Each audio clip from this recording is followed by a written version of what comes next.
Para nós é o dia de primícias. Uma vez por mês nós temos uma palavra direcionada para falar um pouco sobre a orientação de primícias, o que ela representa, o que ela defende, como é que, né, Deus vê essa situação. Eu coloquei como tema aqui: colheita é consequência. Diga: colheita é consequência.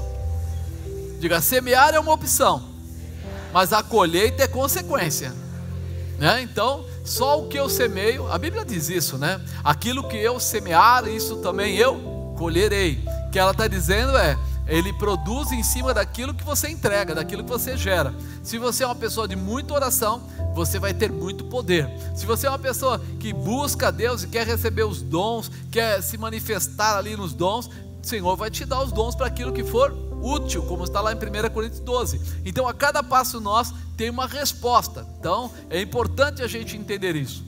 Hoje de manhã eu estava falando que é interessante, a gente não costuma fazer primícias antes da Santa Ceia. Normalmente, sábado é Santa Ceia, domingo é primícias. Acaba acontecendo assim. Mas esse mês, vamos dizer assim, como algo diferente, o dia 1º caiu no domingo. Então, inverteu, né? Ou as primícias acontecem agora, sábado que vem é Santa Ceia, tá? Então, não sei se você estranhou, mas eu estranhei. Eu, acostumado, quando eu vou pegar a palavra, normalmente, primeiro eu já preparo alguma coisa bem espiritual e depois já entro nas primícias, que não deixa de ser espiritual, que é honrar a Deus, mas eu tenho uma sequência que eu faço. E eu fiquei perdido, irmão. Eu falei: rapaz, está faltando um pedaço, estou andando com uma perna só, está faltando a outra. Então, a gente vai fazer o contrário. Na semana que vem tem a manifestação também aí da Santa Ceia, da realização e da vitória que Deus tem para você. Quando nós entramos na dimensão espiritual, na dimensão de Deus, é muito importante seguir as suas orientações para alcançarmos aquilo que Deus coloca como realização. Por isso que é interessante a gente olhar para isso, né? Quem reconhece a importância de Deus na sua vida sempre se posicionará para honrá-lo. Mas eu preciso reconhecer Deus, eu preciso entender quem é Deus. Tem gente que não entende quem é Deus. Tem gente que até vem na igreja, tem gente que até coloca lá o terço de pendurado, coloca a Bíblia aberta, não é assim? Mas ele não entende que Deus é muito mais do que um momento, que Deus é uma estrutura toda para a nossa vida. Ele é o Criador, o gerador das nossas forças, é aquele que nos guarda. E além do que, o dia que eu sair dessa terra, eu quero estar com Ele, quero ir para o céu. Então quer dizer que Deus, Ele não é alguma coisa, Ele é tudo. Ele não é de vez em quando, Ele é sempre. Ele não pode às vezes, Ele pode todas as coisas. Ninguém pode impedi-lo de agir. Quando Ele se delibera a agir, as coisas acontecem. Então, quando entende isso, você começa a querer, desejar viver para Deus. É um amor diferente, porque Ele, antes de você conhecê-lo, Ele já deu o Filho dele para que morresse naquela cruz, para que liberasse você de todos os pecados. Então o amor dele é muito maior que o nosso, porque antes de você ter nascido, já tinha uma liberação, já tinha uma chave separada para você entrar no céu, já tinha um perdão, já tinha uma conta aberta para pagar as tuas dívidas espirituais. E é nisso que a gente começa a ver o tamanho do amor de Deus, e precisamos entender o que é Deus para a nossa vida, como Ele merece toda a honra. Olha o que diz aqui em Provérbios 3, né, o que Salomão escreveu. Ele colocou assim, 3:9: honra o Senhor com todos os seus bens e com a primeira parte de todos os teus ganhos. Honra o Senhor com todos os teus bens e com a primeira parte de todos os teus ganhos. E se encherão os teus celeiros, transbordarão de vinho os teus lagares. Ele está falando alguma coisa sobre honrar a Deus, né? Sobre mostrar o quanto você é grato por tudo que Deus faz. Por isso que ele fala: honrar com os teus bens, com a primeira parte dos teus ganhos. Porque ele reconhece, só Deus merece tudo isso. Só Deus merece a minha força, assim, meu trabalho. Dar honra a Deus é fazer distinção, colocar Ele em primeiro lugar. Vocês já repararam, quando a gente vai no aniversário, aí o pessoal está lá, aquela festa toda, tal, aquele bolo lindo, de repente a pessoa aniversariante corta a primeira fatia, quase que todo mundo fica: para quem será a primeira fatia? Quem vai levar? Se é um um rapaz, normalmente, né, se ele é jovenzinho, ele dá para a mãe, para o pai, alguém assim, né? E quando chega aquela fase que ele já está com a namorada lá, para quem vai? E quando ele de repente já é casado, mas ele tem um filho, e a criança fala, papai, aí ele fala, se eu não der para minha mulher eu vou apanhar, mas a criança está pedindo. Eu já vi gente cortar um pedaço no meio e falar assim, vou dar metade para cada um para tentar amenizar a guerra, mas é um fator de honra. O primeiro pedaço é um fator de honra. Eu conversei com um escritor uma vez e ele falou assim, ó, eu escrevi mais de 40 livros, 45 livros acho que eram. Ele falou, mas toda vez que eu escrevo um livro e produzo o livro, o primeiro livro eu levo para minha esposa. O primeiro livro, ele não sabe se o primeiro livro, ele abre a caixa e tira um. Ele não sabe se aquele é o primeiro que produziu, mas o primeiro que ele tira é da esposa dele. E ele leva. E aí uma pessoa falou para ele assim, mas para que isso? Que bobeira, meu. Os livros todos foram fabricados juntos, você não sabe qual é o primeiro, qual é o segundo, qual é o terceiro. Ele falou, a ideia não é simplesmente o livro na fabricação ser o primeiro, mas o primeiro que eu pegar, ela merece porque ela me aguenta, porque ela me ajuda, porque ela me acompanha, então eu levo na mão dela e dou para ela o primeiro livro. Ele está fazendo o quê? Honrando a sua esposa. Ele está mostrando para ela que às vezes que ele ficou escrevendo, que ele não teve tempo às vezes de brincar com a criança, que ele não pôde sair, que às vezes ele não conseguiu, né, ir dormir no horário que ela foi dormir, porque ele estava escrevendo e não quis parar. Que ele reconhece todo o sacrifício que ela fez para ajudá-lo naquela construção, naquele momento. Por isso, quando nós começamos a pensar em princípio de honra, nós temos que entender quem fez mais por nós. Quem fez mais por você? Quem será? Ah, foi minha mãe, não foi minha tia, não foi minha avó que cuidou de mim quando minha mãe viajava. A gente começa a achar, mas tem alguém que fez mais e que às vezes nem aparece. É Deus, porque Ele criou você. Sem Ele você não existiria. E aí você nem percebe, porque Ele não cobra, Ele não fica na porta mostrando, Ele não está ali do lado, mas o ar que você respira vem dEle, né? As manifestações de Deus são tão tremendas que a gente nem percebe. E aí nós começamos a entender que o ato de entregar as primícias tinha um propósito e manifestava uma consequência. O propósito era honrar a Deus, mas toda vez que honrava a Deus, havia uma consequência que vinha depois.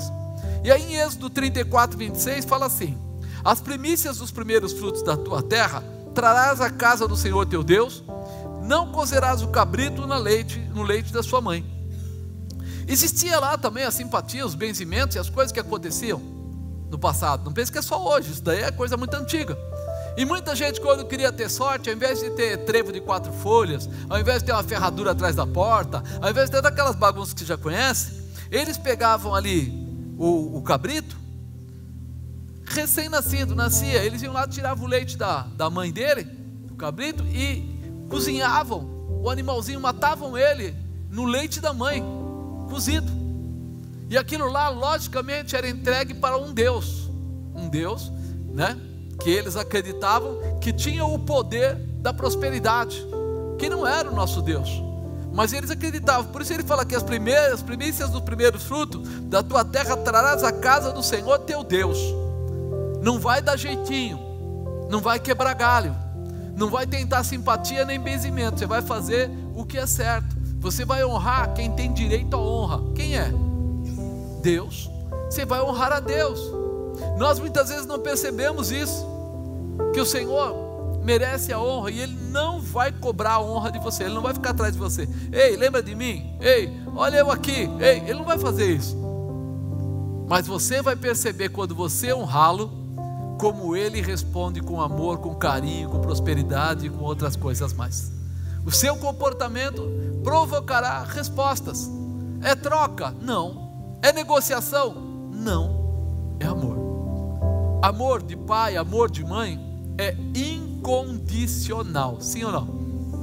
Eu até citei de manhã aqui, o pessoal na África, você vê aquelas pessoas esqueléticas, a mulher com o bebezinho no colo, a mulher magra, a criança também é muito magra, mas o bebê mamando na mãe. Você fala, ela nem tem direito que dá, talvez tenha um mínimo leite, mas ela está lá, se entregando. Amor de quem gera, amor de quem é realmente, né, o Senhor. Ali é aquele que criou. Por isso que nós entendemos o tamanho do amor de Deus para conosco. Por quê? Porque está escrito lá: Deus amou o mundo de tal maneira que deu o seu Filho unigênito, para que todo aquele que nele crer não pereça, mas tenha vida eterna. Então olha o tamanho do amor que Ele tem por você. É um amor de não deixar você perecer. Entendemos que o lugar de honra pertence a Deus em todas as áreas da nossa vida. Não é só financeira, porque nós falamos de primícias, porque primícias eram os primeiros frutos. Porém, nós temos que entender que Deus é o Senhor em todas as áreas da nossa vida. Eu tenho que entender que eu tenho que orar. Mas eu vou orar a que horas? Ah, não, já está no final da noite, estou tão cansado, não tenho mais vontade de orar não. Então você tem que orar mais cedo. Eu vou ler Bíblia. Ah, não, mas olha, no final do dia meus olhos estão tão até embaçados, os olhos estão. Então você vai ter que orar, não, ler na Bíblia na hora do almoço, ou no transporte, ou alguma coisa. Porque eu quero honrar a Deus, eu quero mostrar para Ele que a palavra dEle é importante, que a verdade dEle é importante, que viver com Ele é importante, que o futuro que Ele tem para mim é importante. Então eu não vou quebrar galho, não vou deixar para depois. É necessário que tenhamos esta consciência que Deus tem o primeiro lugar no nosso coração. Eu não cantei agora há pouco aqui? Eu sou sua casa, sua amor. Eu não sou pastor Fábio, não tem jeito, irmão. O cabra é bom. Se eu sou a casa dele, se eu sou a morada dele, e eu digo para ele: faça o que quiser, então eu entendo que ele é tão importante, que carregá-lo em mim, que carregá-lo dentro de mim, me fará melhor, me fará mais forte, vai me transformar e me fortalecer para qualquer situação. Isso fica muito claro, não por obrigação, mas por amor e reconhecimento. Amado, a coisa mais triste que tem é você ministrar pessoas que acreditam que tem que dar dízimo porque é obrigado, que tem que dar primícia porque é obrigado. É uma testificação de fé daquele que crê, e não obrigação. Eu faço por amor e não por obrigação. Apóstolo, mas então se eu não quiser dar, eu não dou. Não dá, irmão. Mas e aí? Aí você pega as consequências daquilo que você faz e o que você não faz.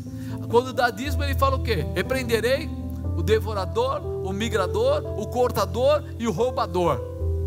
Quer dizer que quando eu não dou, eu posso viver pela minha vida. Tanta gente aí fora nem conhece a Deus, mas quando eu dou, eu tenho alguém que me protege dessa situação.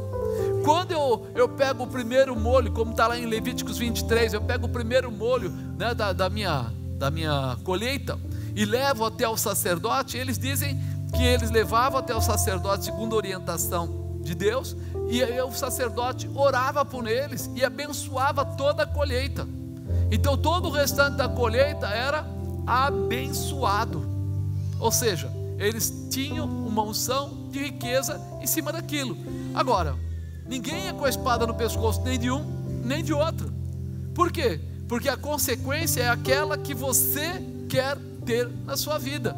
Se você quer alegrar o coração de Deus, então honre a Deus, honre orando por Ele, orando com Ele, né? Honre falando da palavra dEle, honre vivendo debaixo da palavra que Ele ensina, e honre também na área financeira, nessa área de dízimo, de primícias. É uma base para aquele que acredita. Quem não acredita não vale a pena, sério mesmo. Se a pessoa vem na igreja e não acredita no que está na Bíblia, não há razão para estar dentro da igreja, não há razão. Por quê? Porque ele quer viver o quê? As promessas de Deus. Mas se ele não quer andar dentro da orientação de Deus, ele não vai viver as promessas de Deus. Então o que ele está fazendo na igreja? Perdendo o fantástico. Está perdendo o fantástico. Podia estar assistindo televisão, podia estar assistindo o jogo. Nem sei quem ganhou hoje, mas está assistindo o jogo. Não me conta que eu não quero saber. Só pelo glória a Deus da Bajara lá, eu já vi que perdemos, né? Aí você começa a ver o quê? Que nós precisamos entender quem é o Deus da nossa vida, para vivermos todas as promessas dele em nós. Tudo aquilo que ele tem preparado, e não é pouco, para cada um de nós. Esse comportamento não é um privilégio do Antigo Testamento, porque até mesmo Jesus, no Novo Testamento, ensina de forma objetiva o ato de honrar a Deus. Olha o que Jesus falou aqui em Marcos capítulo 12, versículo 28. Aproximou-se dele um dos escribas, que os tinha ouvido disputar, e sabendo que eles tinham respondido bem, perguntou-lhe: qual é o primeiro de todos os mandamentos? E Jesus respondendo: o primeiro de todos os mandamentos é: ouve, Israel, o Senhor nosso Deus é o único Senhor.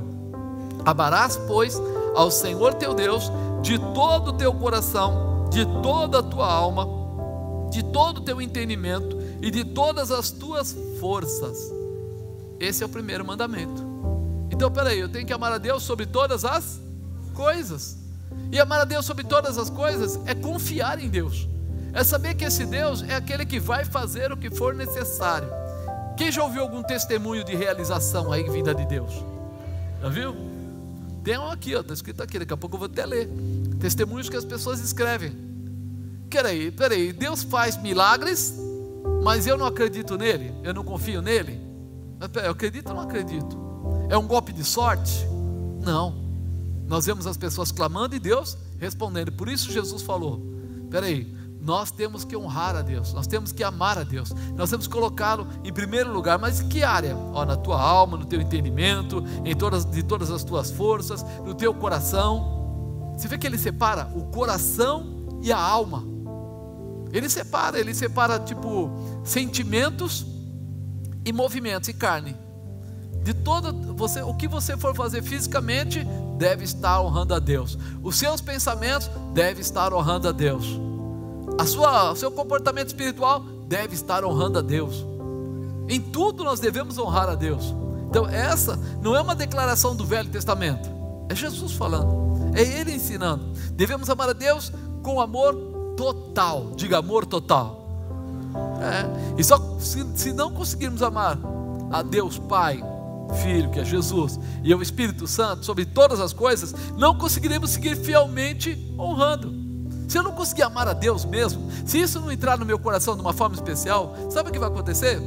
Qualquer coisa vai mudar a minha posição. Eu não vou conseguir ser um crente leal. Você já viu crente que fala mal dos outros, crente que vive atacando pessoas, crente que vive sempre reclamando toda hora, dia, mês, ano, isso não vai dar certo, aquelas coisas assim. Você fica perto dele e você fala: nossa, se ele não falar mal do Zé, ele fala do Antônio. Se ele não falar do João, ele fala do Pedro. Ele está sempre falando mal de alguém. Ele está sempre julgando as coisas, as pessoas, a igreja, os pastores, a empresa. Ele está sempre julgando alguém. E aí você fala assim: peraí, essa pessoa não conseguiu se libertar, ele ainda está sofrendo, porque ele não tem identidade, ele está em crise de identidade. Porque quando ele sabe quem ele é, isso sai da vida dele. Ele não precisa mais, ele não está mais preocupado. Ele sabe que a prosperidade dele vem de onde? De Deus. Se não for naquela empresa, é naquela outra. Se não for naquela empresa, é naquela outra. Vai ser de alguém que vai vir, vai entregar e vai abençoar. Deus vai fazer alguma coisa de alguma maneira, porque a prosperidade é ter tudo aquilo que eu preciso. A riqueza é ter em abundância, mas a prosperidade é ter tudo aquilo que eu preciso. Só isso. E já é o suficiente para muita gente, dar sobra, né? É que tem gente que corre na frente e vai fazendo mais conta. E é uma guerra tremenda, né? É Deus prosperando e ele crescendo nas contas dele. Mas em tudo nós sabemos o cuidado de Deus, e mesmo assim Deus se levanta para nos ajudar. Então é muito importante. Olha o que ele fala aqui em Lucas 14, 25. Ora, ia com ele uma grande multidão, e voltando-se disse-lhe: se alguém vier a mim e não aborrecer ao seu pai, a sua mãe, a sua mulher, seus filhos, seus irmãos, suas irmãs, e ainda também a sua própria vida, não pode ser meu discípulo. Puxa vida, o que ele quis dizer aqui? Se alguém vier a mim e não aborrecer pai, mãe, mulher, filhos, irmãos, irmãs, e ainda também a sua própria vida, não pode ser meu discípulo. Sabe, ele vai ter que sair da dimensão carnal, do mundo. E quando você começa a ser muito crente, o que acontece com as pessoas? O que seu amigo fala? Você é louco, xarope. Agora vai... Cara, tudo para você é igreja, tudo para você é Jesus. Você não tem outro nome não? Meus filhos, né? Eu não sei se é o Rico ou o Fernando. Eles jogavam bola na escola e colocaram o nome dele lá. Um era crente, estava crente, o outro estava Jesus. Eles não existiam. Porque toda hora o cara falando de igreja, toda hora falando de Jesus. Então eles falaram, não, seu nome não é nem Henrique nem Fernando, é crente e o outro é Jesus. E pronto, acabou. Você vai se aborrecer, eles vão se aborrecer com você. É normal, é natural. Porque até que as pessoas se convertam, você não passa de um chato. Você não passa de uma pessoa que agora quer fazer tudo certinho. Sim ou não? Ah, vamos dar um jeitinho nisso. Não dá, cara, eu sou crente, eu não quero fazer isso, eu não quero mais fazer isso. Aí a pessoa começa do seu lado, que é isso? Porque não sei o que, porque não sei o que lá, ficar falando um monte de bobagem. E aí, se você é crente mesmo, o que você vai dizer para ele? Não faço mais, você desculpa, mas esse tempo já passou. E aí a pessoa do outro lado faz o quê?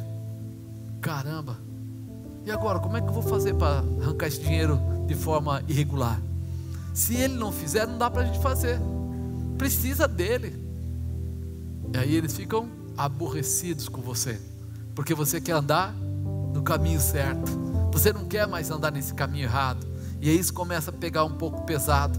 Ele fala mais: e qualquer que não levar a sua cruz e não vier após mim, também não pode ser meu discípulo. Primeiro, as pessoas vão ver que você mudou e não vão gostar de você. Vai complicar um pouco.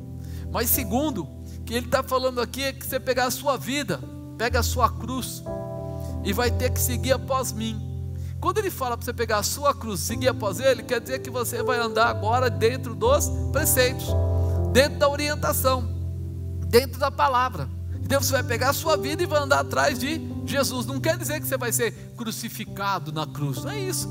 Mas quer dizer que a sua vida agora é regrada através de Jesus Cristo, daquilo que ele faz. E ele fala, não pode ser meu discípulo. E no outro ele fala a mesma coisa, não pode ser meu discípulo. Lá no 33 ele fala assim: assim pois qualquer de vós que não renuncia a tudo quanto tem, não pode ser meu discípulo. As 3 vezes ele mostra, mas na última ele resume tudo. Assim pois qualquer de vós que não renuncia a tudo quanto tem, não pode ser meu discípulo. O que ele está pedindo? Para você largar tudo que você tem? Joga fora seu carro, joga fora sua casa, é isso? Não. Quando ele fala renuncia, quer dizer assim: você não é mais comandado pelas coisas materiais. Você pode ter 10 fábricas, não tem problema nenhum. Você pode ter 20 carros, não tem problema nenhum. Você pode ter 20 casas, não tem problema nenhum. Mas isso não vai comandar a sua vida. Você não vai ficar preso nessa situação. Por isso que ele usa a palavra aqui, né? Qualquer de vós que não renuncia. Quer dizer, agora o meu Senhor é Deus, não é mais o meu dinheiro, não é mais o meu projeto pessoal. Eu quando jovem até, estava trabalhando, tal, fui crescendo e entrando numa empresa para outra, tal, e meu sonho era assim: não, eu vou ser um executivo, depois lá na frente eu vou montar uma empresa minha, e aí eu vou fazer isso, vou fazer aquilo, eu vou me aposentar com 45 anos e meio, tinha tudo certinho, colocado, e daí eu só vou cuidar da minha empresa, e vou fazer assim, e estava tudo tão certo, até que eu conhecia Jesus. Aí ficou tudo tão estranho, aí mudou tudo. Aí eu comecei a conhecer quem podia tudo. E eu falei, mas parecia que aqueles caras lá, os diretores da empresa, o dono lá não sei da onde, não sei o que, eles que eram tão inteligentes. Aí eu estou na igreja um dia, oro para uma pessoa e a pessoa é curada. Eu olhei para aquilo e falei, que é isso? Aí eu oro para uma outra pessoa que também morreu na igreja, foi curada e ressuscitou dentro da igreja. Aí eu já pensei, lá fora era muito bacana, mas nunca vai se comparar com o que eu vejo dentro da igreja. Nunca. Nos milagres que acontecem dentro da igreja, não vai acontecer simplesmente por causa do meu patrão, do meu amigo, das pessoas que estão lá fora, só vai acontecer por causa de Deus. Então eu preciso viver Deus. Qualquer de nós que não renuncia a tudo quanto tem, meus olhos viraram na hora. A primeira vez que me falaram assim, você vai ficar só na obra, eu quase tive um infarto. Cheguei em casa, conversei com a bispa 16 vezes e disse para ela que isso não era possível, não existia a menor possibilidade. E ela falou, dorme. Eu falei, eu não posso dormir pensando nisso, minha cabeça está uma agitação, não existe isso. Aí Deus falou assim, não vai dar para dar um tapa nele de uma vez só, a gente vai ter que dar uns 3 tapas nele para poder mudar. Aí o que aconteceu? Na próxima vez eu saí de uma empresa, fiquei 1 ano parado, aí tal, aquela coisa toda, e aí eu vendo as manifestações de Deus, vendo as coisas de Deus, sem dinheiro, mas vendo as coisas de Deus. Aí eu já comecei a sentir assim, nossa, quanta coisa Deus pode fazer e eu não estou entendendo. Quando foi a última passagem, quando Ele falou para mim assim, lembra da palavra? Eu falei, lembro. E aí? Aí eu falei, e aí o quê? Ele falou, e aí? Eu falei, estou tão bem na empresa, a gente está batendo cota. A filial é regional, né, que era São Paulo até Manaus, eu era responsável por todo esse pessoal. Eu falei assim, não, tá bom demais, tranquilo. Carro da empresa, cartão da empresa, eu viajava o tempo todo, fazia isso e aquilo, comia onde queria, batendo as cotas, ou seja, atingindo os limites, ganhei prêmio, saí na revista, tô bem demais. E Deus falou, tô bem. De repente meu diretor me liga, o superintendente, fala assim, nós precisamos conversar. Eu falei, legal, vamos conversar. Conversar com a gente mesmo, do jeito que eu estou, posso conversar com quem quiser. Aí ele me convidou para ir lá no hotel que ele estava, fui lá, sentei, e ele, um outro cara do lado, o gerente lá do lado, e aí ele fala para mim assim, nós estamos mudando toda a estrutura da empresa. Eu falei, Ele falou, Eu falei, sabe aquele escritório? Eu falei, sei, não vai existir mais. Eu falei, como? Ele falou, lembra que tinha lá, era eu e mais 5 gerentes abaixo de mim, eu cuidava desses 5 gerentes, depois vinha a equipe. Ele falou assim, nós vamos acabar com tudo isso, porque o dono da empresa achou por bem agora um novo modelo, um sistema moderno. Agora essas pessoas vão ser responsáveis por contas assim, e vão trabalhar de dentro de casa, e vão fazer isso, fazer aquilo. Eu falei, Ele falou, Eu pensei, Deus, o Senhor é terrível. O Senhor podia, ter fechado a porta de uma forma mais tranquila. Mas quando ele estava falando comigo, começou a vir na minha cabeça assim, você vai ficar só na obra, sabe? Vai ser, não, peraí, calma aí, não. Quando ele começou a falar tudo isso, eu falei assim, sabe de uma coisa? Agora eu quero ver se Deus vai cuidar de mim ou não. E aí ele percebeu que eu fiquei mudo. E ele falou, Marcos, algum problema? Nenhum. Tirando que minha mulher está de 7 meses, vai ter bebê daqui a 2 meses e pouquinho, o resto nenhum. Aí ele começou, não, peraí, vamos conversar. Eu falei, não tem mais nada a conversar. Se você chegou a essa conclusão e Deus tinha me avisado que ia fechar essa porta, então agora fechou. Aí ele, não, peraí, eu falei, não espero mais nada. Eu falei, agora sou eu que quero ver o que Deus vai fazer com a minha vida. Agora eu quero ver. E ele não entendeu nada, porque ele ficou tão sem graça que ele ficou vermelho, começou a querer lacrimejar. Eu vou te arrumar um outro emprego, eu vou te colocar na fábrica de tinta de um amigo, negócio assim, com a tua capacidade vai ser fácil, você dirige aquela empresa com o pé nas costas, faz isso. Não vou. Está magoado comigo? Não, eu preciso ver o poder e a manifestação de Deus na minha vida. Ele falou, você tá com raiva, vai pensar e depois a gente vai conversar. Você está magoado? Eu falei, não estou não. Se você me dispensou, eu estou voltando, vou pegar minhas coisas no escritório, vou esvaziar tudo lá. Não, calma, não precisa ficar desesperado, fica com o carro da empresa, com as coisas, depois a gente conversa. Eu fui lá, catei tudo, deixei lá, entreguei para minha secretária e fui embora. Ela falou, por que o senhor está fazendo isso? O senhor brigou com alguém? Eu falei, não, é que ele falou que chegou a hora de fazer uma mudança, e eu estou fazendo uma mudança. Amado, eu fui embora pedindo a Deus, Senhor, eu quero saber, eu quero conhecer, eu quero saber o que é ser cuidado por Deus, eu quero entender esse mistério de Deus, porque eu vou renunciar a tudo isso por um tempo, pensando que era por um tempo, depois eu vejo o que acontece, mas eu quero ficar. Deus trabalhou da maneira, tirando do meu coração o medo que sempre fica no coração dos seres humanos. Segurança é uma empresa, segurança é uma carteira assinada, segurança é você estar debaixo de todo cuidado. Hoje vocês olham essa igreja grande e vê todo bonitinho, mas não é assim. Passamos por muitas fases. E essas fases todas que foram acontecendo, eu fui sendo ministrado por pessoas. Não existia primícias. Não existia na igreja primícias, era só dízimo. Aí um dia eu trouxe um pastor, um rabino, ele é judeu. E ele chegou lá e viu eu tirando uma oferta, falando de dízimo. E ele falou: eu posso falar com você depois? Eu falei: pode sim. Aí fui lá, ele é bilionário lá em Israel, naquela região. Sentei com ele na mesa e ele começou a falar: deixa eu falar um pouco para você sobre primícias. Eu falei: pode falar. Tipo, você é educado em ouvi-lo, coitado, não sabe nada. E quando ele começou a contar a história de Israel e a história das primícias e falar o que representava a honra a Deus, eu percebi que eu não conhecia o que era ofertar. Eu tinha ofertar mais ou menos como a gente dá uma esmola. Dá aí alguma coisa para agradar o coração de Deus.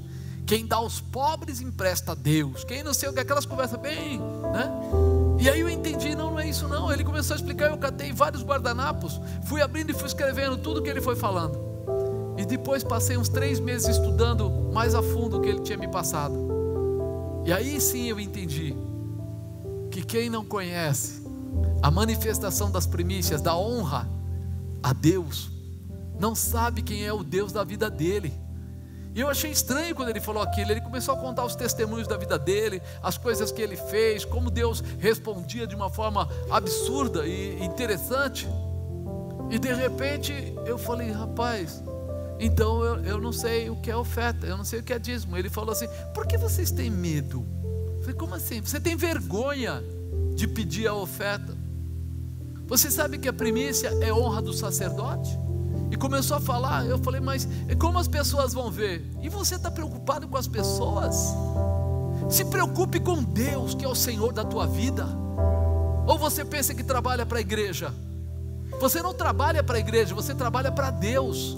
Se tão somente o Senhor se agradar de vós, lembra da passagem? Eu falei: lembro. Então você vai derrubar todos os seus inimigos sem fazer nenhum esforço. Não existe inimigo que possa com você quando você está agradando a Deus. Então não se preocupe com as bocas malignas, não se preocupe com as pessoas que são interesseiras, com as pessoas que são miseráveis. Não se preocupa com isso não.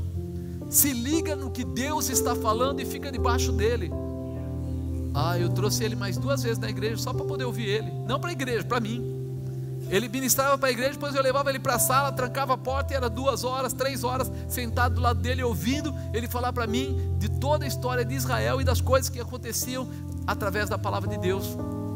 E aí você começa a entender: honrar a Deus é além de uma miserável oferta, é muito além disso.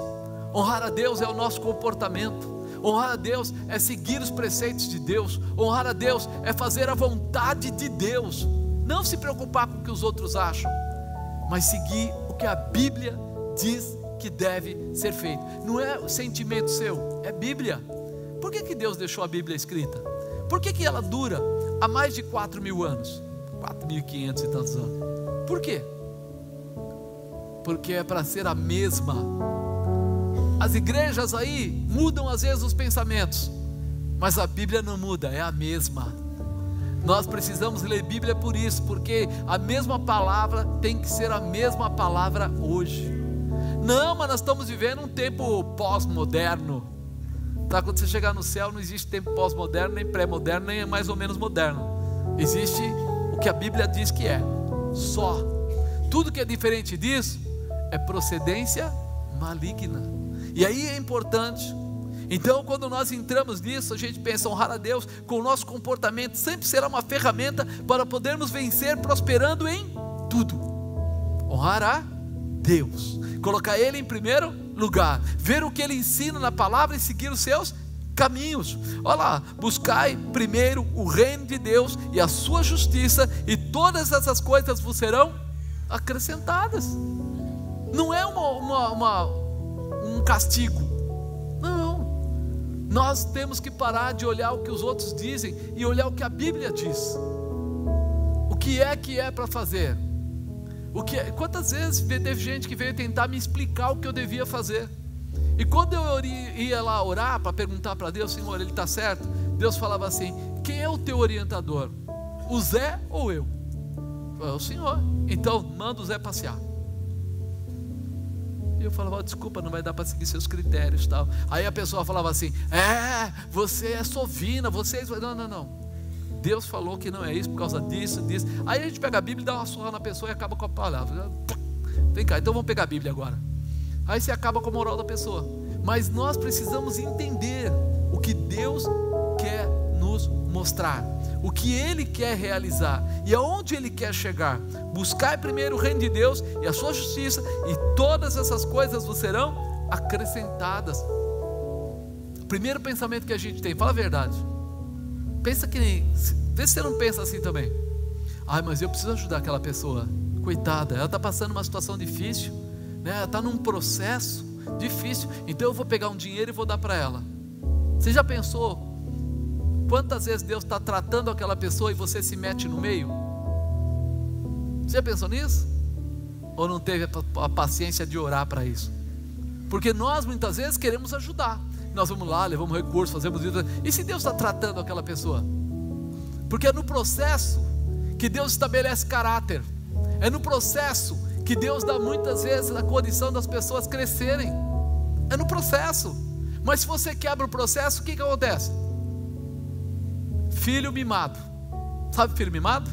É aquele que fala: pai, me dá uma bola, você dá. Me dá um sapato, você dá. Depois de um tempo, o que ele acha? É sua obrigação você me dar. E ele jamais vai orar para que Deus manifeste a prosperidade na vida dele. Quando nós entendemos isso, a gente entende que é hora de nós honrarmos a Deus e buscar a Deus e a sua justiça, ou seja, a vontade de Deus, para que tudo mais Ele possa acrescentar. Então nós temos que ensinar as pessoas. O que você vai fazer? Aonde você quer chegar? Então apresente a Deus, porque se é de Deus, Deus vai prosperar a sua causa, vai prosperar a sua necessidade. A guarda ou a violação das orientações de Deus sempre trarão resultados. Guardar ou violar vão trazer resultados. Ora serão bons, ora serão ruins. Dependerá da obediência ou não. O que eu faço? Vai mostrar. Quando Josué recebe a ordem de entrar e tomar a cidade de Jericó, lembra disso? Vamos pensar. Josué, ele era um seguidor de Moisés, um servo de Moisés, e ele começa a obedecer Moisés em tudo. 40 dias Moisés ficou no monte, Josué no pé do monte esperando ele. O pessoal fez uma festa, começou a adorar Deus, os pagãos, inventou a adoração lá ao bezerro de ouro, e ele lá. Aí Moisés morre. Aí Josué capítulo 1 fala o quê? Moisés, meu servo, é morto. Agora você vai, Josué, pega esse povo todo, porque você vai fazer eles entrarem na terra prometida, vai entrar em Canaã. Naquela palavra, naquele momento, Deus disse uma coisa para ele muito importante: assim como fui com Moisés, assim serei contigo. Ouve essa voz no teu ouvidinho lá no fundo. Imagina Deus falando para você: José, Antônio, Pedro, João, Maria, assim como eu fui com Moisés, eu vou ser contigo. Você imagina? Poderoso. Moisés venceu tudo que é coisa, atravessou o mar, fez 1002, não 1001. Vai ser comigo, tá bom. E aí Deus fala para ele assim: tem uma cidade aí, a sua primeira batalha, chama Jericó. E essa cidade chamada Jericó, ela tem muros enormes. Ela é fortificada, ela está cerrada, ninguém entra, ninguém sai, os portões dela fechados, não tem como passar, porque os muros dela são muito fortes. Tem muro lá, a parte que tem 9 metros de altura, tem outros que tem 6 metros de altura, a largura são 6 metros, e a dimensão dessa muralha são 32 quilômetros quadrados, enorme. Não tem como derrubar ela de um jeito normal. Mas você vai dar 7 voltas em volta dela. Na última volta, lá no último dia, no 7º dia, vocês vão dar um grito, vão ter colocado o povo lá, vão tocar a buzina e pá, a muralha vai cair, vocês vão passar, vocês vão fazer um estrago tremendo naquele lugar. Só que vocês não toquem em nada. não toquem em nada. Por que Deus falou para eles não tocarem em nada? Primeiro pelo comportamento da época, porque naquela época o que acontecia? Quando os soldados iam para uma guerra e venciam a guerra, os despojos da guerra pertenciam a eles. Eles faziam uma separação por níveis, vamos dizer assim. O capitão ficava com uma parte maior, o pessoal que era centurião lá ficava com uma outra parte, ia descendo até chegar naquele do soldado, e todo mundo ganhava alguma coisa e saía de lá muito bem, obrigado, feliz da vida, porque ganhou. Mas só que agora Deus fala para ele assim: vocês não vão pegar nada. Deixa eu ler aqui para você, Josué 6,17. Porém a cidade será anátema, será louca ao Senhor, ela e tudo quanto houver nela. Somente a prostituta Raabe viverá, ela e todos os seus que com ela estiverem em casa, porquanto escondeu os mensageiros que enviamos. Então somente guardai-vos do anátema, para que não toqueis nem tomeis coisa alguma dele, e assim façais maldito o arraial de Israel, e o perturbeis. Porém toda a prata e o ouro e os vasos de metal, de ferro, são consagrados ao Senhor, irão ao tesouro do Senhor. Gritou, pois, o povo, tocando os sacerdotes as buzinas. Sucedeu que, ouvindo o povo o sonido da buzina, gritou o povo com grande brado, e o muro caiu abaixo, e o povo subiu a cidade, cada um em frente de si, e tomaram a cidade. Olha, a palavra era: vocês vão dar as voltas, vão tocar a buzina, vão gritar, a muralha vai cair, vocês vão passar sobre a muralha, vão matar todo mundo lá, vão ganhar a guerra, mas não peguem nada. Todo ouro, toda prata, todo metal que tiver lá, vocês tragam para o tesouro do Senhor. Quem cuidava do tesouro do Senhor eram os sacerdotes. Eles receberiam tudo isso e segurariam. Mas o que representava isso? Na verdade, o que representava isso era as primícias, porque eles iam guerrear em vários lugares, mas esse seria o primeiro. E no primeiro lugar, Deus estava requerendo deles o que era comportamento. As primícias, ou seja, os primeiros frutos, sempre pertencem a Deus, sempre honram a Deus.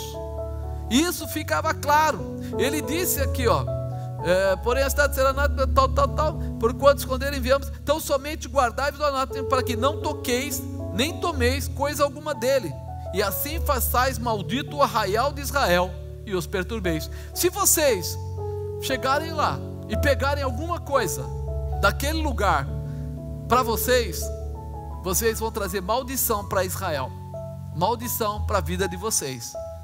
Deus foi muito sincero e mostrar para eles que as primícias pertencem a Deus, e que toda vez que alguém pega alguma coisa que pertenceria a Deus, a honra que é de Deus, vamos dizer assim, a honra que pertence a Deus, não é simplesmente pelo material, mas era pelo posicionamento, porque depois dessa batalha, eles venceram mais 30 reis. Quantos? 30. Essa era a primeira. Mas tinha mais muitas cidades e muitos locais que eles iam passar, eles iam guerrear. Mas essa era a primeira. Então nessa aqui Deus falou para eles o que? Vocês vão me honrar, vão colocar os primeiros frutos, vão dar para mim aqui, vão trazer na mão dos sacerdotes, e os sacerdotes vão tomar posse desse material, vão ficar com eles. E depois, nas próximas, é outra coisa. Só que aconteceu uma coisa interessante. Eles foram, entraram, lutaram, venceram, derrubaram as muralhas, fizeram tudo legal, fizeram uma festa tremenda em alegria e satisfação. Mas aí vinha a segunda guerra, e aí era uma cidade pequenininha, uma cidade pequena, que até o nome dela era pequena, chamava Ai mesmo, Ai.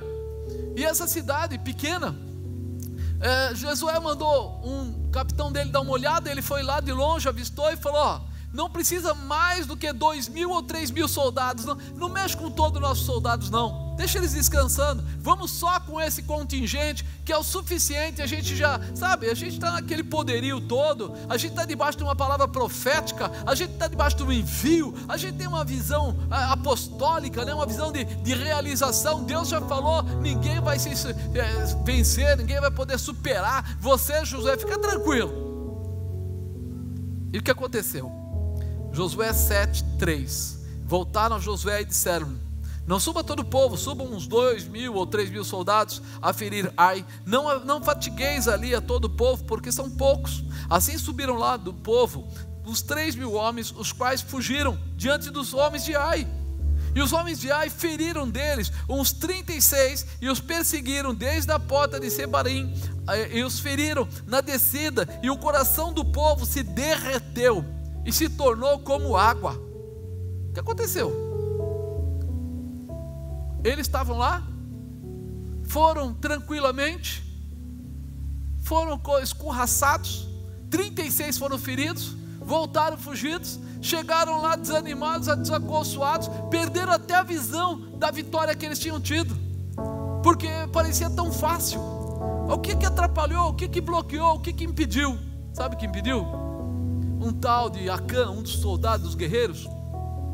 Ele ouviu toda essa orientação que foi dada, que precisava honrar a Deus, que precisava pegar as primícias e deixar lá e tal, e não mexer. Mas ele se sentiu, como diz, aquele momento que você fala assim: é muita coisa para deixar para a igreja, é muita coisa para deixar na mão do sacerdote, é muita coisa para deixar lá na mão daquele povo, é muito dinheiro. E ele acaba tomando posse do que não era dele. Olha o que fala aqui, 7,19. Então disse Josué a Acã: filho meu, peço-te glória ao Senhor Deus de Israel, faze confissão perante ele, e declara-me agora o que fizeste, não me ocultas. E respondeu Acã a Josué: verdadeiramente pequei contra o Senhor Deus de Israel, e fiz assim e assim. Quando vi entre os despojos uma boa capa babilônica, 200 siclos de prata, uma cunha de ouro, do peso de 50 siclos, cobicei-os, tomei-os, e eis que estão escondidos na terra, no meio da minha tenda, e a prata por debaixo dela. Quando eles perderam a guerra na cidade de Ai, Josué voltou e foi lá falar para Deus: Senhor, o que aconteceu? Lembra da promessa que o Senhor me fez? Ei Deus, cadê a promessa? O Senhor falou, ninguém subsistiria na minha presença, mas agora o meu povo foi lá, entrou na guerra, foi ferido, voltaram lá e está todo mundo desacreditando. Eles vão ficar desacreditados, os inimigos vão ficar fortalecidos, e nós vamos... Mas Deus falou para ele: parou, pode parar, você vai chamar todos os seus príncipes lá, e vai chamar eles, e a cada um deles, que representava ali a tribo, você vai chamar os líderes e vai mandar eles darem glória a Deus. E foi o que ele fez. Ele fez lá a seleção, chamou, e de repente chegou em Acã, e Acã vai lá e conta: verdadeiramente eu fiz o que foi dito para não fazer, eu desonrei a Deus, eu peguei aquilo que era para dar a Deus e levei comigo. E olha que coisa interessante, ele levou e enterrou onde? Dentro da tenda dele, na casa dele. Amados, quantos de nós muitas vezes não entendem o que é honrar a Deus? A palavra diz para nós entregarmos lá nossas primícias.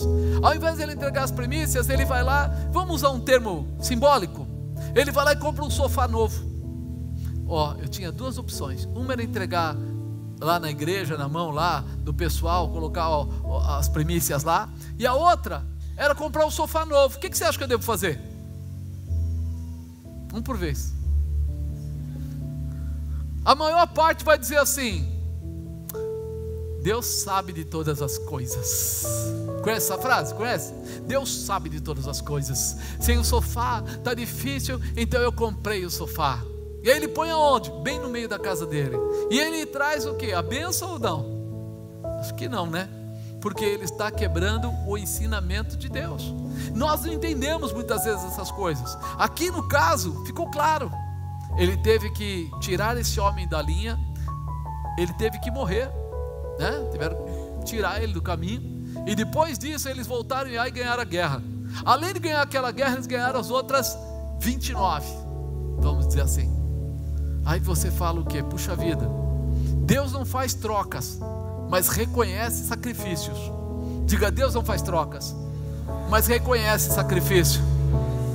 Se você quer a sua casa próspera, se você quer a bênção de Deus no seu lar, então comece a entender o que a Bíblia diz para nós fazermos, não como moeda de troca. Porque eu imagino quantas vezes vocês que já não chegaram em mim. Teve gente falando assim: eu não dizimava, aí eu dizimei, aí não ganhei lá, eu pensei que ia prosperar minha casa, não prosperou. Aí você vai lá e fala para ele: como é que você fazia, irmão? Não, eu dizimei em janeiro, fevereiro não, março sim, abril e maio não, junho sim. Ele está sendo fiel? Não, ele está fazendo as coisas de qualquer jeito. Então foi o que aconteceu aqui. Acã foi lá e guerreou, participou, estava junto, conhecia a palavra, mas na hora, ele disse que primeiro ele desejou e depois ele pegou. Se ele tivesse desejado, mas não tivesse pego, ele não teria o problema, porque ele teria controlado o seu desejo. E nós precisamos aprender essa manifestação, porque Deus quer abençoar você, quer abençoar a mim, quer abençoar cada um de nós, mas nós precisamos entender que a continuidade da bênção é a realização. Josué não tinha que vencer só aquele reizinho de Ai, ele tinha ainda que tomar posse de todas aquelas terras, dos Jebuseus, dos Ferizeus, dos Eveus, dos Heteus. Todo aquele pessoal, eles teriam que ir lá e tomar as terras, dividir a terra para cada uma daquele povo, né, de Israel. Agora, como é que você vai fazer? Desobedecendo a Deus, fazer milagres? Não vai fazer milagres. Então eu preciso fazer o quê? Honrar a Deus. Diga: eu preciso honrar a Deus. Eu preciso entender essa manifestação. Quando nós entendemos as palavras contidas na Bíblia, aí a unção em nossas vidas será desatada, porque é uma responsabilidade que você transfere para Deus. Ele conhece sua necessidade. Na verdade, Deus não quer que você obedeça para ser abençoado, mas sim para ser honrado. A visão de Deus é assim: me reconhece por amor e não por obrigação. Quando você vai orar, eu lembro quando eu era mais jovem e eu orava assim, eu rezava, né? E eu já contava para Deus tudo que Ele tinha que fazer. Eu dizia para Ele que eu queria isso, que eu queria aquilo, que amanhã fosse um dia assim e tal. Eu imagino Deus ouvindo a minha oração e dizendo: ô sujeito chato, né? Porque só pede, cara. Você já ficou perto de alguém que só pede para você? Bom dia, tudo bem? Você tem dinheiro para me emprestar? Bom dia, tudo bem? Você pode me emprestar seu carro? Bom dia, tudo bem? Dá para mim usar seu sapato? Bom dia, tudo bem? Chega uma hora que você fala: cara, desgruda de mim o chiclete. Eu imagino Deus olhando para nós. Como é que você começa a orar? Quando você vai falar com Ele, como é que você inicia? Você fala para Ele o quanto você ama Ele. Você diz para Ele: Senhor, Tu és tão importante na minha vida, que bom que eu tenho a Sua presença. Olha, eu quero pedir perdão por não ser melhor, poderia tentar ser melhor, e eu Te glorifico por tudo que o Senhor já fez. Eu Te agradeço porque o Senhor me manteve até hoje, manteve minha esposa, meu filho, minha filha, o Senhor, meu trabalho. Nós nem percebemos o quanto Deus já fez por nós e o pouco que nós fomos gratos. Então é hora de nós invertermos essa posição. Primeiro agradecer, primeiro glorificar, depois dizer se há uma necessidade e por fim dizer: Senhor, eu confio em Ti, porque eu sei que o Senhor cuida de mim. Mostrar para Ele que você está consolidado na palavra dEle. As consequências, né? Eu falo que honrar a Deus, ele provoca consequências naturalmente de bênçãos, né? Nós entregamos nossas primícias, tem que ser esse ato de amor, não de obrigação. Eu vejo assim, quantas pessoas vão para a igreja e saem da igreja, vêm para a igreja e se desmotivam na igreja. Sabe por quê? Porque eles pensam na moeda de troca.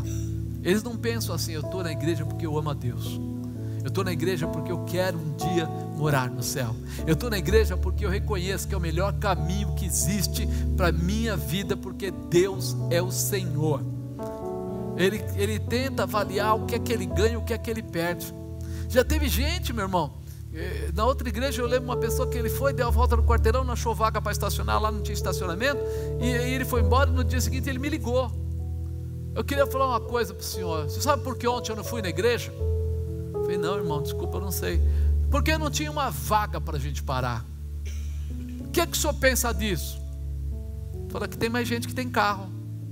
Aí ele começou a ficar: você está brincando comigo? Eu falei: não, acho que é você que está brincando comigo. Você está achando que eu sou flanelinha? Vou cuidar lá fora da calçada? Meu amado, chega mais cedo. Eu não consigo chegar mais cedo porque de domingo eu como na casa da minha sogra. Falei, coitada da sua sogra, coitada.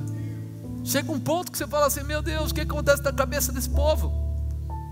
As pessoas, quando vão para Israel, veem os trechos que se andava, e andava a pé, e era tudo pedregulho, pedra, ou seja, cascalho. Não era um lugar gostoso de se andar, macio, mas eles andavam grandes trechos, grandes horas, para chegar ao lugar onde Jesus estava, para ouvir a manifestação do poder de Deus.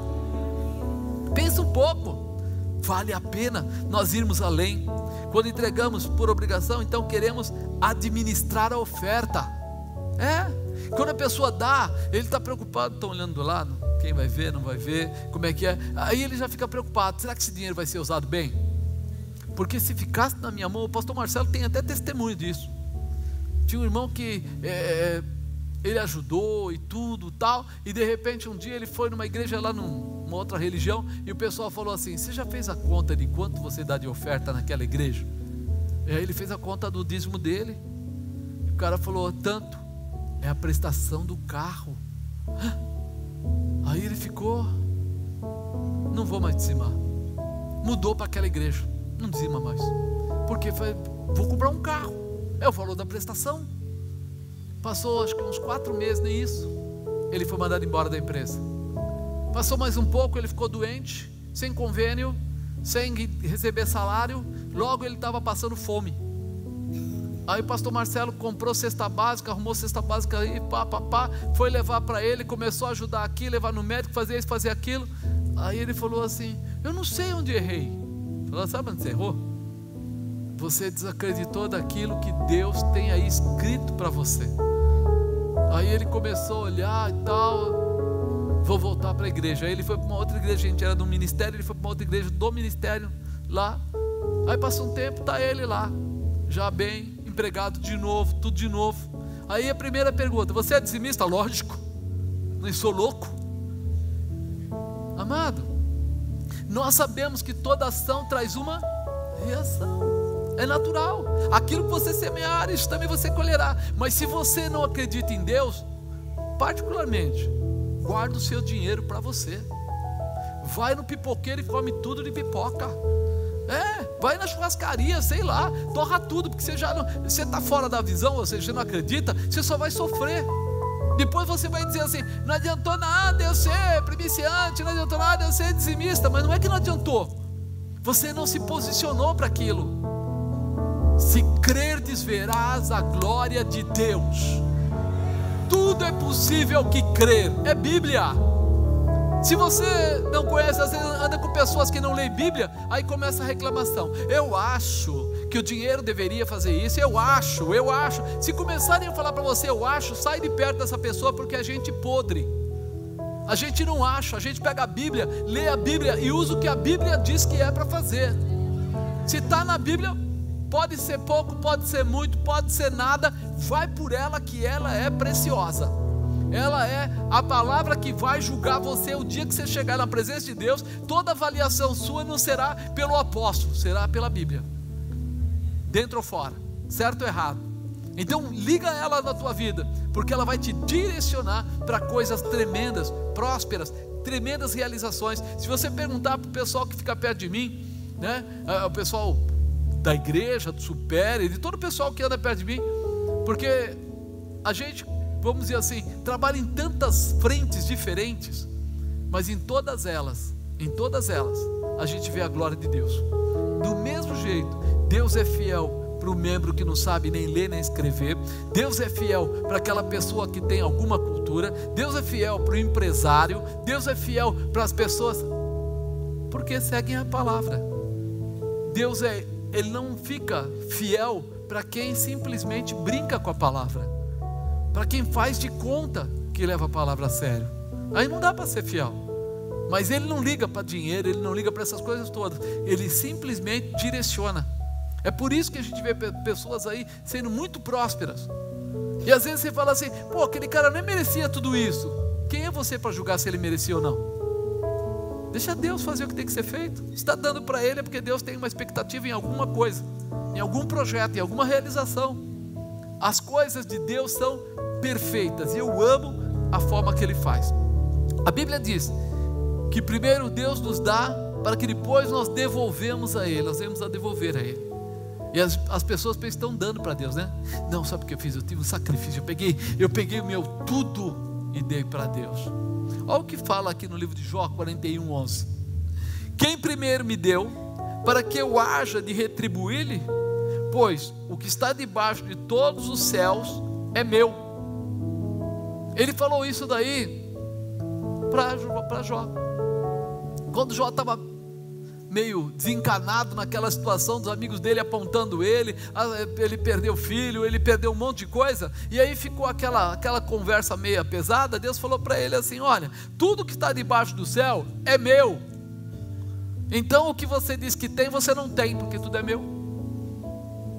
Se você tiver um animalzinho, quiser dar graminha para ele, ou qualquer tipo de comida, vem da onde? Da terra. A terra quem criou? Pois é. E bebe água, e quem criou a água? E respira o ar, quem criou o ar? Pois é, irmão. Se eu começar a pensar um pouco, eu descubro que eu não tenho nada, e que eu sou um grande nada. E aí eu percebo que Deus é tudo. E quando eu quiser ter tudo, eu só preciso ter Deus. Quando Deus está na minha vida, a manifestação dele está na minha vida. Eu honro a Deus com a minha oração, eu honro a Deus com a minha leitura da Bíblia, eu honro a Deus com os meus comportamentos, eu honro a Deus salvando vidas, eu honro a Deus colocando as minhas ofertas, colocando minhas primícias. Eu honro a Deus porque Ele é tudo, Ele é tremendo. Quando eu entendo isso, aí eu deixo gravado no meu coração. Diga assim: semear é uma opção, colher é uma consequência.